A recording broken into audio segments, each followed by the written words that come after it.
The hate train that carried some of the biggest media outlets in sports has come to a grinding halt. And Colorado didn't even play football this week. So what's behind all of this 360 reverse pivot backflip apology? Oh, I didn't know Colorado was like that energy. Let's talk about it.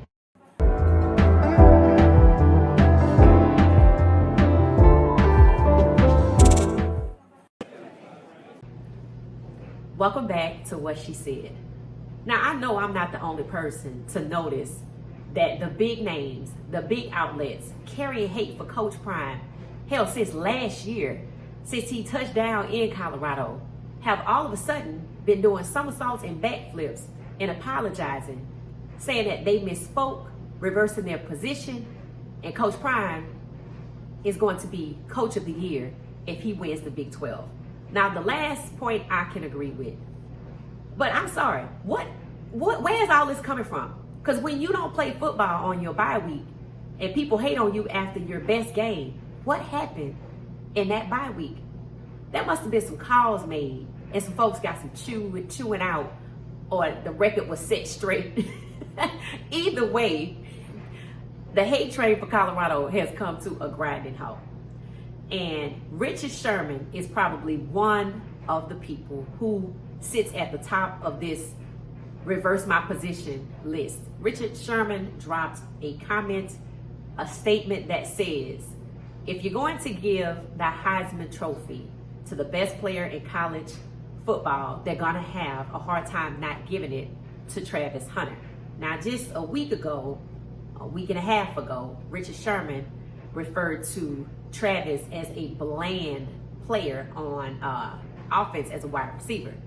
But he was on Travis Hunter's podcast after he dropped that reversal of position, and now he's cheerleading for Travis Hunter. Richard Sherman is now saying he was making a point that Travis Hunter would blend in.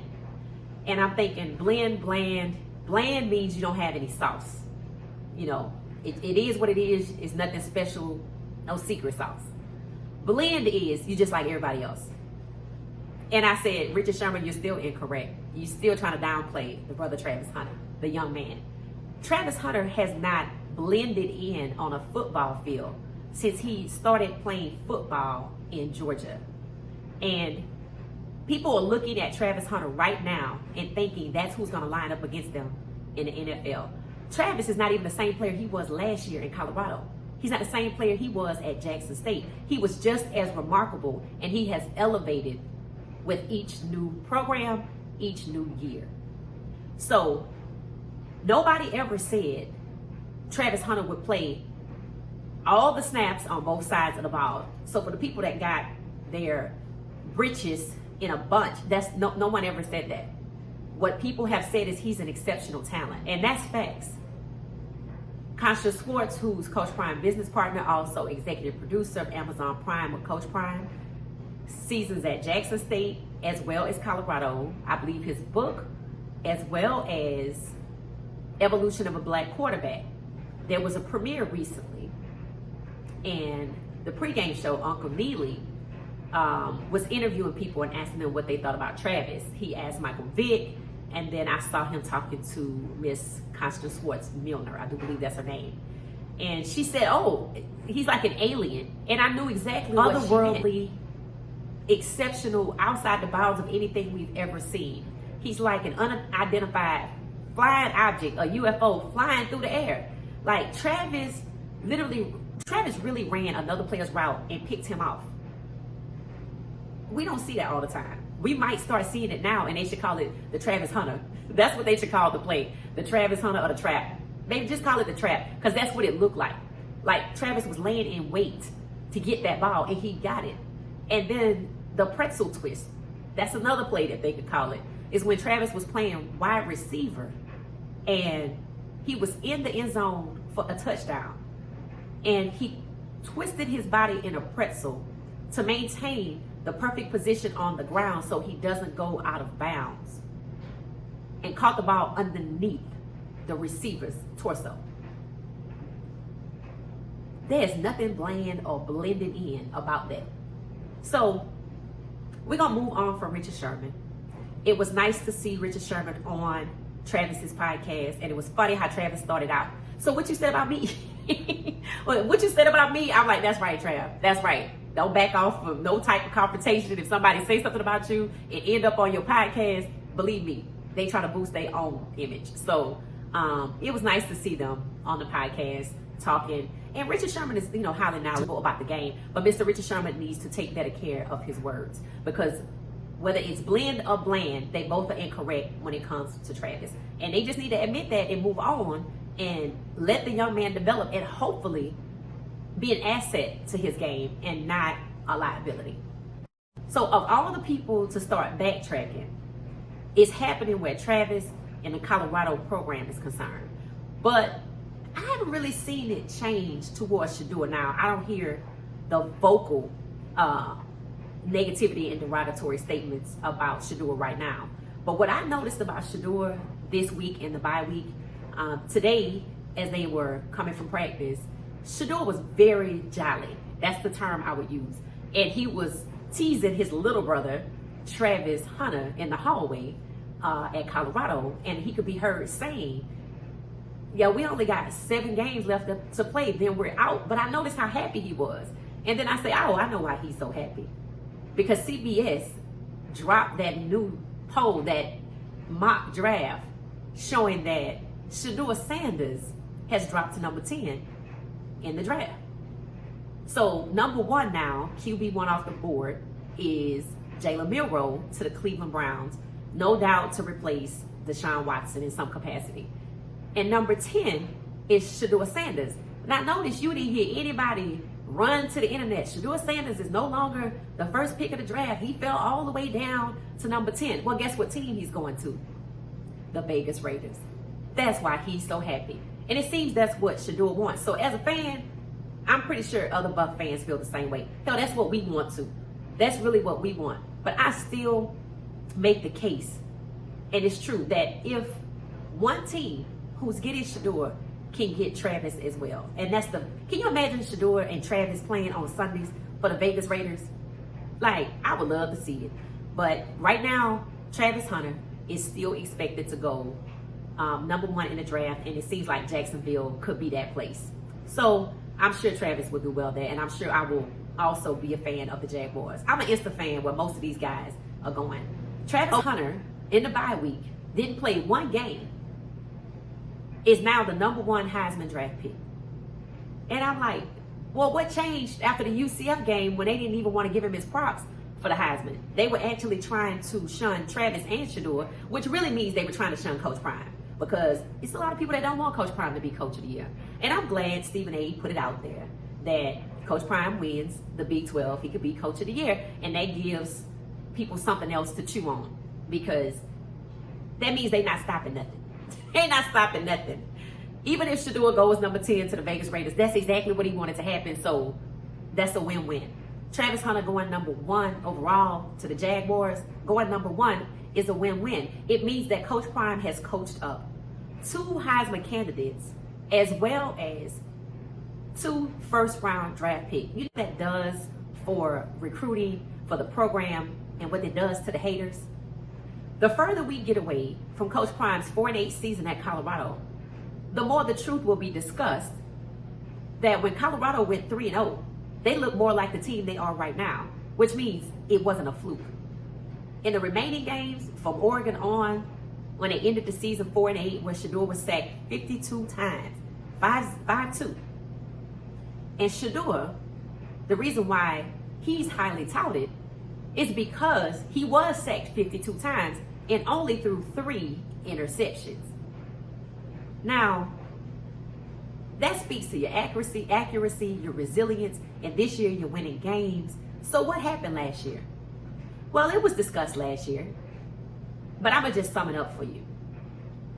What happened to Coach Prime in year 1 at Colorado is what happened to Herm Edwards at Arizona State. It's well documented that Arizona State assistant coaches under Coach Herm Edwards gave away the plays to the opposing team in the hopes that Herm Edwards would get fired. And Herm Edwards did get fired. And they fired Herm Edwards on the field. It was a The clips are out there. The information's out there. Google's free and YouTube is available as well. And if they did that to Herm Edwards, it wasn't the first time they did it to a coach they wanted to get rid of. And some people thought, well, it worked with Herm Edwards. Let's try Deion Sanders, because they didn't want him coaching either. And yeah, there were people that thought, because a lot of black coaches don't get second chances after failing seasons, that if we give away Coach Prime's plays, he'll get fired. And he did go 4-8. But he also managed to get 4 of his players in the NFL. Coach Prime's Prime Effect generated $18 million per home game for 6 home games last season. You think the business community in Boulder, after they raked in that kind of cash in 90 days, was going to let Coach Prime just walk out the door and interrupt that because some people have a problem with the fact that he's black? No. Because money's green.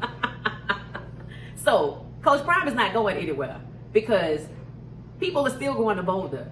People are still going to the games. The tickets resale are like $230 for a college football game. So the hate train is seemingly coming to a grinding halt. Richard Sherman making an about face regarding Travis Hunter. Stephen A. making an about face regarding Coach Prime, touting him to be Coach of the Year if he wins the Big 12.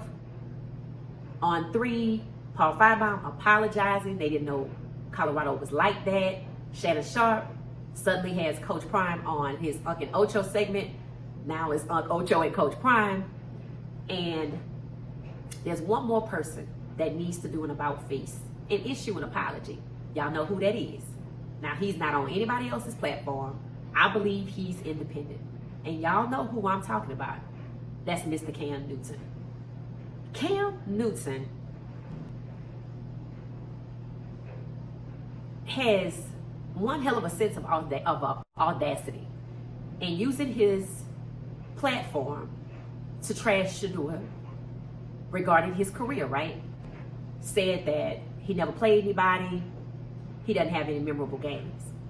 And then I posted a second video after the Bryce Young video popped up in my feed from Cam Newton, where he put on blast Bryce Young, Jalen Green, Shedeur Sanders, and Tyrese Maxey, and the young lady that has apparently been involved with them in some way, shape, or form. And what I didn't realize at the time, because it had just popped up in my feed, because I was on social media all day, I was thinking to myself, did this video from Bryce Young come out before Cam Newton went to UCF? Which means not only did you trash the man's career, meaning Shedeur, you put him on blast publicly about who he's romantically linked to, knowing he's in a relationship, and then you went down to UCF, try to distract him from getting ready for what was touted as the biggest game of the season, one of the toughest games for Colorado of the season, and almost force him to try to acknowledge you and have a conversation with you. And when he was waving you off, you still wasn't letting it go. That's a lot, bro. So if anybody needs to do a 360 and an about face, it's Cam Newton. That's it for now. The hate train to Colorado is coming to a grinding halt. Some of the biggest names in sports media are doing an about face, a 360, taking back Bland, switching it up for Bland, even though it's still incorrect. But they made the effort to try to clean it up. And Travis Hunter is now the #1 Heisman candidate on 3 after they apologized for saying they didn't know Colorado was like that. They didn't think Colorado could be like that. And Stephen A. is now giving Coach Prime his props and saying that he could be Coach of the Year. I totally agree, after he wins the Big 12. So, with that being said, who's next to apologize besides Mr. Cam Newton?